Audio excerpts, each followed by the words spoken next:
Maaasahan sa balita at serbisyo publiko ang himpilan ng RMN Network sa Mega Manila.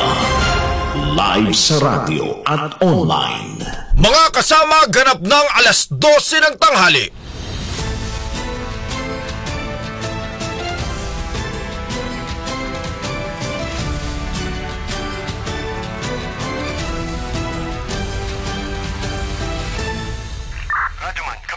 Live mong napapakinggan sa Luzon, Visayas, Mindanao. Narito na ang mahahalagang kaganapan sa loob at labas ng bansa. Unang-una mong narinig. Sabayan na po tayong napapakinggan sa 65 RMN stations nationwide. Nandito tayo ngayon sa Ilagang Signal TV, Channel 309.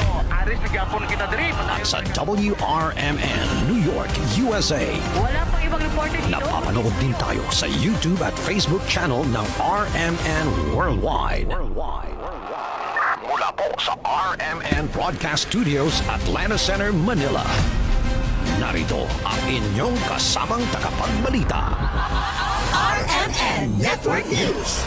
Magandang tanghali mga kasama, 23 po ng Enero taong 2024, araw po ng Martes. Kasama niyo na po si Radyo Man Drew San Fernando. At ako naman si Radyo Manel Maracol. At narito na po ang ulo ng mga maiinit na balita. Mga mangingisda na hinaras ng Chinese Coast Guard sa Baho de Masinloc magsusumite ng sinumpaang salaysay ngayong araw. Samantala naman ang Pilipinas hindi makipagtulungan sa Investigation International Criminal Court sa war on drugs ng Duterte administration. Mga public utility vehicles na hindi nakapag-consolidate at magpupumilit na bumiyahe sa Pebrero 1, posible magbayad ng 100,000 bilang penalty ayon sa Office of Transportation Cooperative. Halaga naman ang pinsalang iniwan ng sama ng panahon sa epekto pa rin ng tinatawag na share line sa Caraga at Davao Region pumalo na sa mahigit 100 milyong piso. Para sa ating balitang sports, NBA MVP Joel Embiid kumamada 70 puntos sa panalo ng Sixers laban sa Spurs. At sa showbiz balita naman, aktres Jessamine Viola hindi raw pagbabawalan ni Luis Manzano na sumabak sa mga intimate at daring scenes sa pagbabalik showbiz. At darito na po ang detalye ng mga maiinit na balita. Network News.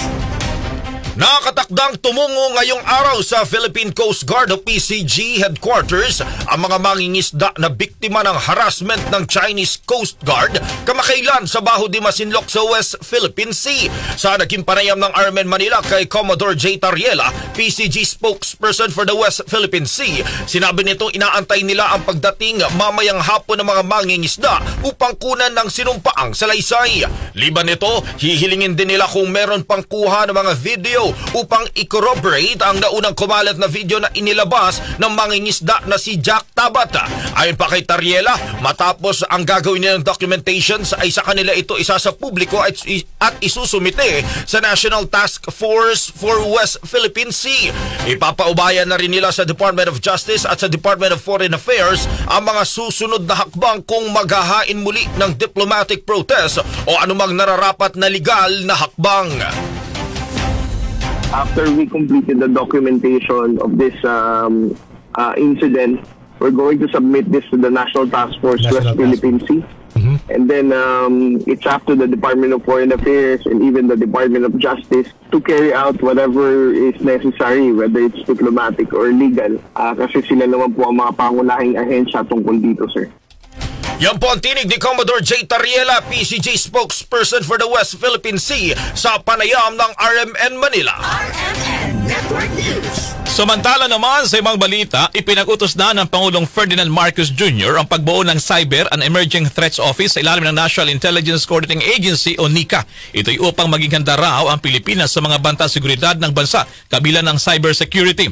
Sa ilalim ng Executive Order No. 54, bubuo ng Office of the Deputy Director General for Cyber and Emerging Threats. Ayon sa Pangulo, kailangan nang maganap ang Pilipinas at pagtingin pa ang pagkipagtulungan sa ibang mga bansa para naman sa national security. Ang bagong tanggapan ay ang pangunahan ng Deputy Director General na may rango ang Assistant Secretary. Silalam din ang bagong executive order, papayagan ng NICA na mag-request ng detalye ng mga personahe mula sa ibang mga ahensya ng gobyerno para sa maayos na koordinasyon. Network News. Sa ibang balita mga kasama, Pilipinas hindi makikipagtulungan sa investigasyon ng International Criminal Court sa War on Drugs ng Duterte Administration. Kasama mo sa balita si Radyoman Eman Mortega. RMN Live Reports. Inihayag nga ni Pangulong Ferdinand Marcos Jr. na hindi makipagtulungan ng gobyerno ng Pilipinas sa International Criminal Court o ICC. Ito may kaugnayan sa war on drugs ng panahon ni dating Pangulong Rodrigo Duterte. Nanindigan si Pangulong Marcos Jr. na walang jurisdiksyon ang mga investigador ng ICC para magkasa ng nasabing investigasyon. Sa isang ambush interview, sinabi ni Marcos na bilang ordinaryong tao ay maaaring pumunta o bumisita sa Pilipinas ang ICC investigators pero wala silang maaasahan kahit anong tulong sa pamahalaan. Inamin naman ni Marcos na binabantayan din ng gobyerno ang mga galaw ng ICC investigators para masigurong wala silang magiging kontak sa mga tanggapan ng pamahalaan. Pero kung sakali raw na makalusot at makausap nila ang mga opisyal o ahensya ng pamahalaan kaugnay ng investigasyon, ay mahigpit ang kanilang paalala na huwag sasagutin ang ICC investigators. Matatanda na una nang lumutang ang impormasyon na dumating ng Pilipinas ang ICC investigators para ituloy ang pagsisiyasat sa madugong war on drugs at malapit na rin umanong ilabas ang arrest order para kay dating Pangulong Duterte. Kasama mo sa DCXL RMN Manila, Radyoman Eman Mortega, Tatak RMN. RMN Network News. Samantala naman, sa ibang balita, dumakot tayo ng Zamboanga del Sur. Halos lahat ng munisipyo doon nakapagsumiti na raw ng mga lagda para naman sa People's Initiative. Mula sa Ramin Pagalian, kasama mo sa balita si Radyoman Kenneth Bustamante. RMN Live Reports. Kinumpirma ni Zamboanga del Sur Comelec Supervisor Attorney Ellis Miguel sa interview ng DXPR Pagadian na may nagsumiti na ng kopya ng mga lagda ng mga mamamayan para sa isinusulong na People's Initiative para baguhin ang 1987 Philippine Constitution. Ayon kay Miguel, base sa monitoring, nagmula sa 26 na munisipalidad ang kanilang mga natanggap na kopya na signatures campaign. Idinagdag ni Miguel na bibilangin nila ang lahat ng signatures na naisubmit sa iba't ibang Comelec Municipal Field Office. Sinabi pa ni Miguel na magsasagawa lamang sila ng verification process sa mga lagda kung may order na mula sa Comelec Main Office. Kabilang sa posibleng validasyon na kanilang gagawin kung aktibong butante ba ang lumagda sa naturang signatures campaign. Kasama mo sa RMN Pagadian, Radyoman Kenneth Bustamante, Tatak RMN. RMN Network News. Sa kaugnay pa ring balita, Commission on Elections nakatanggap na ng mahigit 400,000 lagda sa People's Initiative dyan sa may Western Visayas. Kasama mo mula sa IFM Rojas si Radyoman Joshua Kenneth Anas. RMN Live Reports.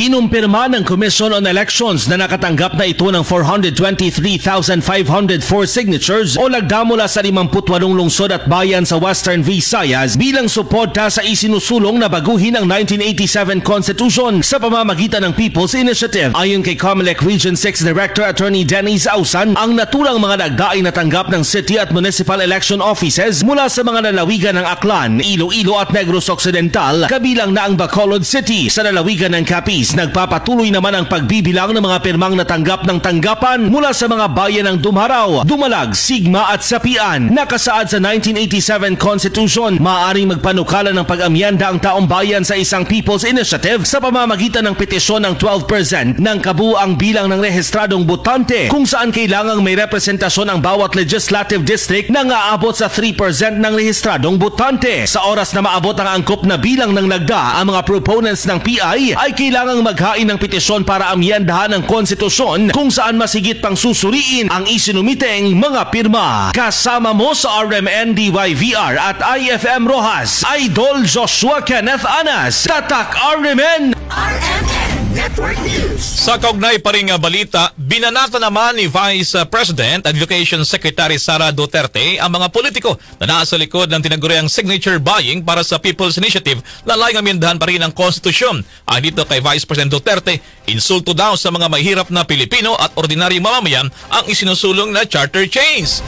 Inilibawa ito ng pangalawang Pangulo sa pamimili ng boto tuwing halalan. O narito inakusahan din ni Senator Bato de la Rosa si House Speaker Martin Romualdez na nasa likod umano ng signature drive baging tinanggi naman ng liderato ng Kamara. Para gumana ang People's Initiative, kailangang makakalap ng pirma ng 10% ng kabuang rehistradong botante sa buong bansa. Kailangan din na umabot ang 3% ng rehistradong botante kada distrito ang malilikom ng mga proponents na tura namang pirma. Network News. Sa patuloy pa rin mga balita, mga Davaoenyo, suportado ang pahayag ni Vice President Sara Duterte sa pagtakbo niya sa susunod na eleksyon. Kasama natin mula sa RMN Davao, si Radyoman Kirby Manzon. RMN Live Report.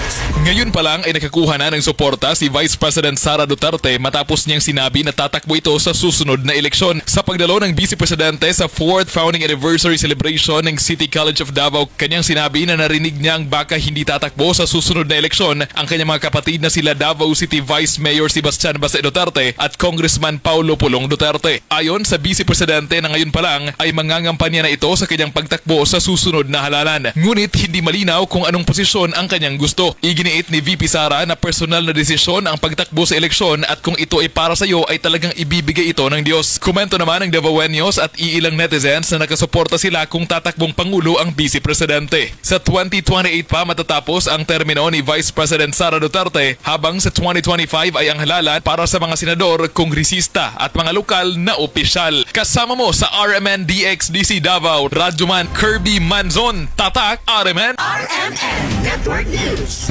Samantala mo na mga kasama sa ibang balita naman, nakiusap ngayon ang pamunuan ng Office of Transportation Cooperative, ito po yung OTC, doon sa mga driver ng public utility vehicles, mga PUV, na hindi makapag-consolidate na huwag nang bumiyahe sa darating na Pebrero 1. Sa interview ng RMN Manila, binigyan din ni OTC Chairperson Jesus Fernando Andy Ortega na kung ipipilit ng mga ito ang kanilang kagustuhang bumiyahe, ay tiyak na mahuhuli at gagastos lamang sila ng malaki.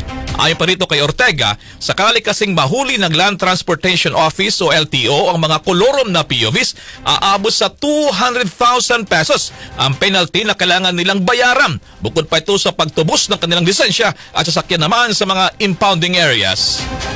Ayon nga sa report ng LTO po, you will be deemed as kolorum. Pag nahuli po kayo, wala po kayong prangkisa, hindi kayo consolidated. Ang bayad po kunyari sa isang van, yung mga UV Express is 200,000 po ang bayad ng isang kolorum. Pagkatapos po, kukunin pa po yung sasakyan nyo and then may penalty pa po yun. Merong bayad pa po yun dahil kinuha yung sasakyan nyo, ilalagay po sa isang lugar, sa impounding, at saka yung lisensya nyo po. Kung iisipin nyo lang po natin po, yung kapalit sa pagbiyahe ay baka po napakamahal po ang inyong babayaran. Kaugnay niya, nabatid na binigyan na lamang nga ng LTFRB hanggang katapusan ng Enero na makapagbiyahe sa kanilang mga ruta ang mga PUV na hindi makapag-consolidate at huhulihin na pagdating naman ng Pebrero 1. Kasabay ito, sinabi pa ni Atty. Ortega na magsimula na ngayong taon ang pagtukoy pa sa mga local public transport route team kung saan ay magsasagawa rin ng pag-aaral ng mga LGUs, mga local government units at Land Transportation Franchising Regulatory Board o LTFRB upang alamin din yung mga eksaktong sasakyan na kailangan sa bawat ruta dito sa bansa. Kapag natukoy na, ay papalang ito sa mga kooperatiba kung saan dito pala magsimula ang proseso ng modernisasyon at target ng pamahalaan matapos ito hanggang taong 2029 hanggang taong 2030. Kaya naman sinabi pa nitong si Ortega na maaari pang pumasada yung mga traditional na jeepney na makapag-consolidate na basta roadworthy hanggang taong 2030. As long as roadworthy po yan. Kaya nga di ba po, paulit-ulit kami nagsasabi sa ating mga kasamahan kasi inuuna ang mahal, paano po babayaran, and all of those information na ilabas, sa totoo, hindi pa yan mangyayari bukas or next month or next year. Lawa, hindi ikaw isang driver or isang operator ang bibili ng modern vehicle. Grupo kayong bibili. Magsasama-sama kayo bago kayo makabili nun, and it will not happen soon. It will happen in a basis, parang staggered basis po. Kaya nga sabi namin, mag-consolidate lang muna kayo para alam natin kung sino sasama sa programa. Yan ang tinig nitong si OTC Office of Transportation Cooperative Chairperson Jesus Fernando Andy Ortega sa exclusive interview ng RMN Manila. Sa iba pang balita, mga kasama, 8 naman ang sugatan sa karambola ng 5 sasakyan sa kahabaan niya ng sumulong highway sa Barangay Mambugan, Antipolo City, Rizal. Ang kay Antipolo City Police of Public Safety Security Traffic Enforcer Paul Edward Tafales na wala ng preno ang T. Anacal Tourist Bus na minamaneho ni Ramon Melegrito Grampa habang binabaybay ang pababang bahagi ng sumulong highway patungo patungong Masinag, Antipolo. Dahil dito ay nabangga nito ang 5 sasakyan patungo ng Antipolo. Kabilang dito ang dump truck, school bus, service vehicle ng isang media network at ang pampasaherong jeepney. Agad namang isinugod sa ospital ang 8 sugatan na pawang sakay ng pampasaherong jeep na biyaheng Antipolo, Cubao. Patuloy ang investigasyon ng mga tauhan Traffic Division ng Antipolo City sa nasabing karambola. Network News. Sibangdako pa ng ating mga balita, umabot na sa mahigit 100 milyong piso ang halaga ng pinsalang iniwan ng sama ng panahon. Epekto pa rin ang tinatawag na share line sa Caraga Region kasama yung Davao Region. Ayon sa report ngayon ng National Disaster Risk Reduction Management Council o NDRMC, mahigit 78 milyong piso na ang iniwang pinsala ng sama ng panahon sa agriculture sector dyan sa bahagi ng Region 11 at Caraga Region. 6,000 mag-asaka rin ang apektado ng kabuhayan dahil dito. 27 milyong piso naman ang halaga ng iniwang pinsala sa infrastruktura. Mahigit 500 naman na kabuhayan o kabahayan ang nasira dilan pa rin sa pagbahat landslide. Nasa 16 ang iniwang nasawi naman dilan sa landslide sa ilang bahagi ng Mindanao. RMN Network News. Samantala, Department of Health at mga local government units kailangan magsanib puwersa para palakasin ang mga hakbang laban sa epekto ng El Nino. Kasama mo sa balita si Radyoman Grace Mariano. RMN Live Report. Hiniling nga ni BHW Party List Representative Angelica Natasha Co sa Department of Health o DOH at mga lokal na pamahalaan na magsanib puwersa para palakasin ang mga hakbang kaugnay sa epekto ng El Nino phenomenon, lalo na ang iba't ibang sakit na maaari nitong idulot. Ayon kay Co, may panahon pa para paghandaan ang mga sakit tuwing tag-init na inaasahang patitindihin ng labis na tagtuyot o yung tinatawag na strong El Nino. Pangunahing tinukoy ni Co ang food poisoning, water contamination, flu o trangkaso, tigdas at bulutong, asthma, sore eyes at heart at heat exhaustion o heat stroke. Mungkahin ni ko maaaring magsagawa ang DOH at local government units ng serye ng pagbibigay ng libreng bakuna laban sa trangkaso at pagkakaloob ng libreng medical laboratory services at iba pang mga programa na pipigil sa pagdami ng kaso ng sakit. Kasama mo sa DSXL RMN Manila, Radyoman Grace Mariano, Tatak Arimen. RMN Network News. Samantala muna, supply down ng paborito nating tilapia sa ilang pamilihan sa Metro Manila na natiling matatag sa kabila naman ng banta ng El Nino phenomenon. Kasama mo sa balita si Radyoman Chilin Prido. RMN Live Report. Nananatiling matatag ang supply ng mga isda sa ilang pamilihan sa Metro Manila, partikular na ang tilapia at hito. Sa kabila ng banta ng El Nino, ang ilan nangangamba sa magiging epekto nito lalo na sa mga nagsusupply sa merkado.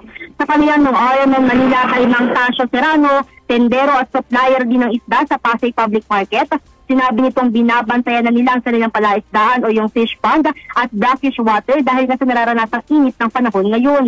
Aniya sa kabila nito, hindi naman daw sila nagkukulang sa pag-supply ng isda at nanatiling malakas ang produksyon nito. Sa ngayon, naglalaro ang presyo ng tilapia sa 120 pesos to 160 pesos habang ang bangus naman ay umaabot sa 140 pesos to 240 pesos sa kada kilo.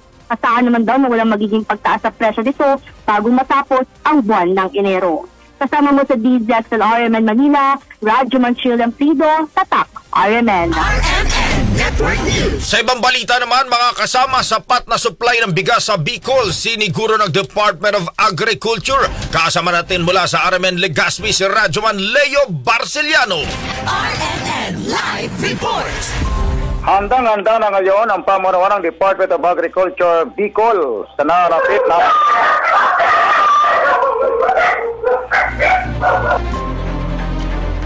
grupo o itong El Nino phenomenon.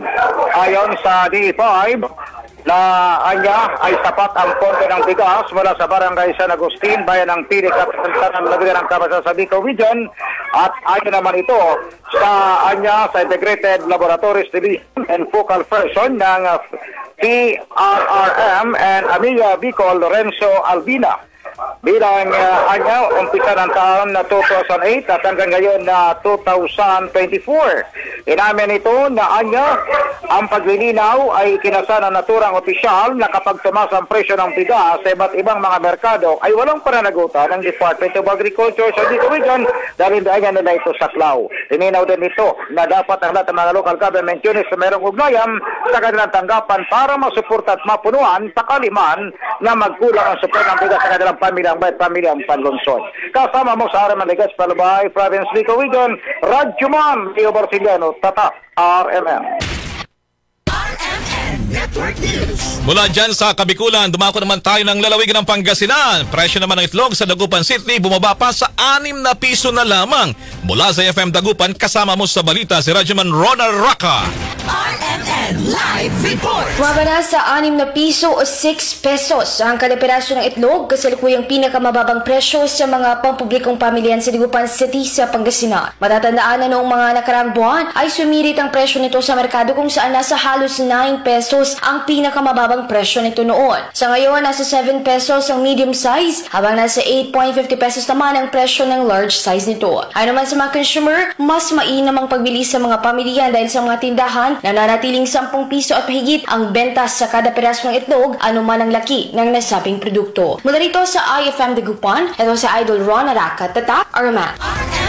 Network News. Sa patuloy pang balita, mga kasama, halos kalahating milyong pisong halaga ng shabu na kumpiska sa 2 drug suspects sa Cabiao, Nueva Ecija. Kasama natin mula sa RMN Nueva Ecija, si Radyoman Ace Blanca. RMN Live Report. Ang patuloy na kampanya ng Nueva Ecija Police laban sa illegal na droga sa lalawigan ay humantong sa pagkakasamsam ng halos kalahating milyong pisong halaga ng illegal na droga at sa pagkakaaresto sa 2 high-value individuals sa Cabiao, Nueva Ecija. Sa ulat ng Cabiao Police, nang magsagawa ng anti-illegal drug bypass operations ang tropa ng Cabiao Police Station sa Barangay San Fernando Sur na nagresulta nga sa pagkakaaresto sa 2 drug traders, isang 36 anyos na lalaki at ang kanyang hipag na isang 44 anyos na babaeng residente pareho ng Barangay San Vicente sa lungsod ng Gapan. Sa ulat, nakabili ang pulis sa nagpanggap na buyers sa mga suspect na isang plastic sachet na hinihinalang shabu at nang arestuhin at kapkapan ay nakuha pa sa kanilang posisyon ng nasa 70.40 grams ng hinihinalang shabu na may tinatayang street value na 478,720 pesos. Nasa kustodya na ngayon ng Cabiao PNP ang 2 na aresto at sasampahan ng kasong paglabag Section 5 at 11 ng Article 2 ng Republic Act 9165. Kasama mo sa RMN Nueva Ecija, Radyoman Ace Blanca, Tatak, RMN. Network News. Mula sa Nueva Ecija, dumako tayo ng probinsya ng Masbate. May 100,000 pisong halaga ng droga nasamsam mula sa isang truck driver doon sa bayan ng San Pascual sa Masbate. Mula sa RMN Masbate, kasama mo sa balita si Radyoman Ram Season. RMN Live Report. Arestado ang isang 40 anyos na truck driver na pinaginala ang drug pusher sa inalusad ng bypass operation ng kapulisan sa San Pascual, Masbate. Kinilalang ang suspetsadong si Felipe Lalong Kataytaya, may live-in partner, tinaguri ang street-level individual drug pusher at residente ng Barangay San Pedro sa naturang bayan. Naaresto si Kataytay sa inalusad na drug bypass operation ng pinagsanib na operatiba ng PPDEU-PIU, PDEA 502nd Maneuver Company ng Regional Mobile Force Battalion 5 at San Pascual Police sa panguna ni Chief of Police Major Niño Cuyatan laban kay Kataytaya sa Barangay San Pedro na nasabing bayan. Nasamsam mula sa arestado ang 5 small, medium at large heat sealed plastic sachets na tumitimbang ng 20 gramo ng shabu at may market value na 136,000 pesos, 500 peso bypass money, may serial number RL 471798, 2 piraso ng 500 peso budol money, sigarilyo at lighter. Isinailalim sa kustodya ng San Pascual Police ang arestado na sinampahan ng kasong palabag sa Republic Act 9165 o Comprehensive Dangerous Drugs Act of 2002. Kasama nyo sa RMN Masbate, Radyoman Ram Season, Tatak, RMN. RMN Network News. Para naman sa balita sa ibayong dagat, mga kasama, niyanig ng 7.0 magnitude na lindol ang bulubunduking bahagi ng border ng China at Kyrgyzstan kaninang madaling araw. Naitala ang sentro ng lindol sa 140 kilometers ng west ng Aksu City at may lalim na 13 kilometers malapit sa Xinjiang region sa China. 2 bahay at ilang tirahan ng mga hayop ang gumuho sa Wuxi County sa Shinhua, habang ilang residente naman sa kapital ng Bishkek sa Kyrgyzstan ang hindi muna bumalik sa kanilang mga tirahan at nananatili sa mga lansangan dahil sa pinsala ng pagyanig. Sa ngayon ay inaalam na ng mga otoridad kung may naiulat na nasaktan o nasawi sa naturang pagyanig. Balitang Sports. Samantala, sa katatapos lamang ng mga games, grabe partner ng ginawa dito ng most valuable player ng NBA na si Joel Embiid. Abay, kumamada ng 70 puntos laban sa panalo o na laban sa Spurs ng kalaban nga ritong Sixers itong team nitong si Embiid. May detalye na mga balitang yan mula naman kay Radyoman Jarios, Peña, Florida. Mahigit pa sa kalahati ng kabuuang score ng Philadelphia 76ers ang naitalang puntos ni Joel Embiid upang ilampaso ang San Antonio Spurs sa score na 133-123. Hindi kasi nagpaawat ang reigning MVP nang maghalimaw sa laro at magbuhos ng 70 points liban pa sa 18 rebounds. Ang puntos ni Embiid ay tinuturing na franchise record at pinakamataas na points ngayong season.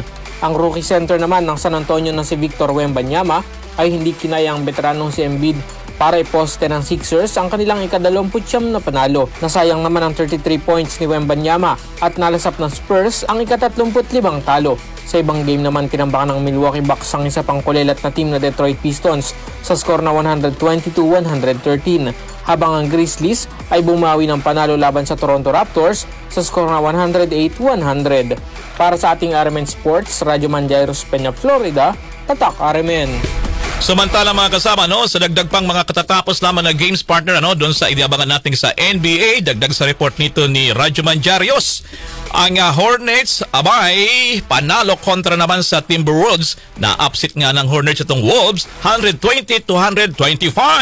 Ang top team ngayon sa NBA patuloy pa rin ang pamamayagpag, panalo na naman kontra naman sa Mavs 119-110. Samantala ang Phoenix Suns ay panalo rin kontra naman sa Chicago Bulls sa score na 115-113.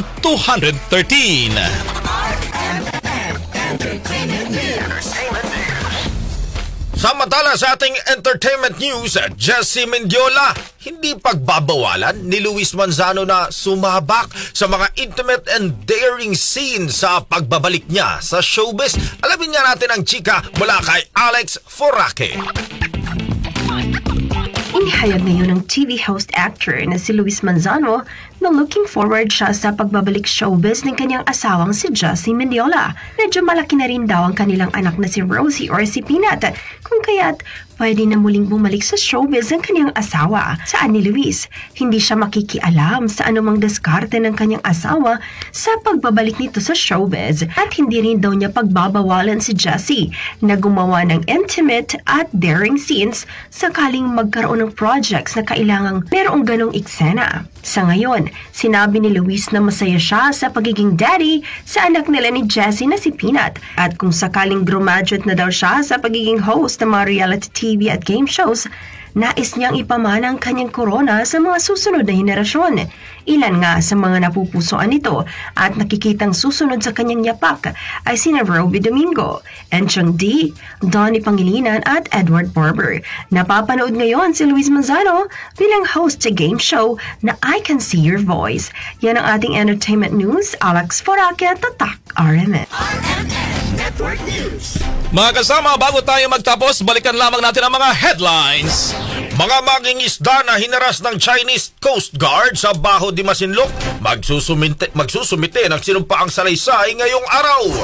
Samantala ang Pilipinas naman hindi makikipagtulungan sa investigasyon ng International Criminal Court sa war on drugs ng dating Duterte administration.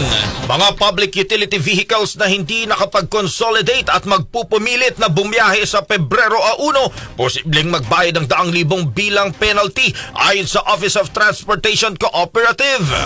Samantala naman, halaga ng pinsalang iniuwan ng sama ng panahon na epekto pa rin ang tinatawag na weather system na Shoreline sa Caraga Region at Davao Region, pumalo na sa mahigit 100 milyong piso. Sa balitang sports, NBA MVP Joel Embiid kumamada 70 puntos sa panalo ng Sixers laban sa Spurs. At sa showbiz balita naman mga kasama, actress Jessie Mendiola hindi raw pagbabawalan ni Luis Manzano na sumabak sa mga intimate at daring scenes sa pagbabalik showbiz. RMN Network News. At sumayin niyo po ang mga nangungunang balita. Ako po si Radyoman Drew San Fernando. At ako naman si Radyoman El Maracol. Mula po rito sa RMN Broadcast Studios Atlanta Center, Manila. Sa mga taga-Naga, marhay na hapon, Diyos mabalos. Inyo pong natunghayan ang RMN Network News. Malaki ang tumutok para huwag mahuling sa maiinit na mga balita at impormasyon. Reaching millions nationwide and worldwide. for more than 70 years. Tatak RMN. Mga kasama, oras natin 12:30 na.